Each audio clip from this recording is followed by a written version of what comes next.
മുഖ്യമന്ത്രി പിണറായി വിജയന്റെ നേതൃത്വത്തിൽ തിരുവനന്തപുരം, കൊല്ലം, പത്തനംതിട്ട ജില്ലകളുടെ മേഖലാ അവലോകന യോഗം ഇന്ന് തിരുവനന്തപുരം ജിമ്മി ജോർജ് ഇൻഡോർ സ്റ്റേഡിയത്തിൽ വെച്ച് നടന്നു.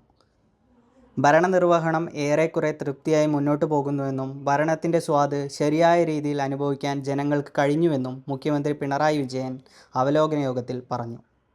ചില കാര്യങ്ങൾ കേരളത്തിൽ നടക്കില്ല എന്ന ധാരണയുണ്ടായിരുന്നു. അതെല്ലാം തിരുത്താൻ കഴിഞ്ഞു.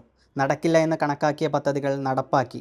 ഓൺലൈൻ സേവനങ്ങൾ വന്നതോടെ വലിയ മാറ്റമുണ്ടായെന്നും എന്നാൽ പൂർണ്ണതയിൽ എത്തിയില്ലെന്നും മുഖ്യമന്ത്രി. ആവശ്യത്തിനായി വരുന്ന ജനങ്ങൾ ദയ അർഹിക്കുന്നവരാണ് എന്ന തരത്തിൽ കാര്യങ്ങൾ കാണരുത്. ഭരിക്കുന്നവരും ഭരിക്കപ്പെടുന്നവരും എന്ന ധാരണ ഉണ്ടാകരുത്. അവരുടെ അവകാശമാണ് കൃത്യസമയത്ത് കാര്യങ്ങൾ നടക്കുക എന്നതെന്നും മുഖ്യമന്ത്രി വ്യക്തമാക്കി. വിവിധ ഡിപ്പാർട്ട്മെന്റുകൾ പരിഹാരം കാണാൻ വേണ്ടി കാത്തിരിക്കുന്ന പ്രശ്നങ്ങളുണ്ട്. കലക്ടർമാര് ജില്ലയിലെ ചില പ്രശ്നങ്ങൾ സംസ്ഥാന തലത്തിൽ തീരുമാനമാക്കുന്നതിന് വേണ്ടി വിവിധ സെക്രട്ടറിമാർക്ക് അയച്ചിട്ടുണ്ട്. അതുപോലുള്ള കാര്യങ്ങളൊക്കെ ദീർഘകാലമായി തീരുമാനമാകാതെ കിടക്കുന്നുണ്ട്.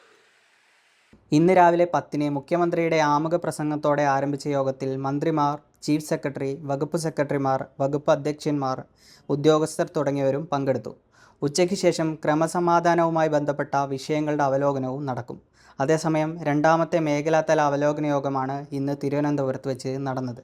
നേരത്തെ മലപ്പുറം, പാലക്കാട്, തൃശ്ശൂർ ജില്ലകളുടെ മേഖലാതല അവലോകന യോഗം പാലക്കാട് വെച്ച് നടന്നിരുന്നു.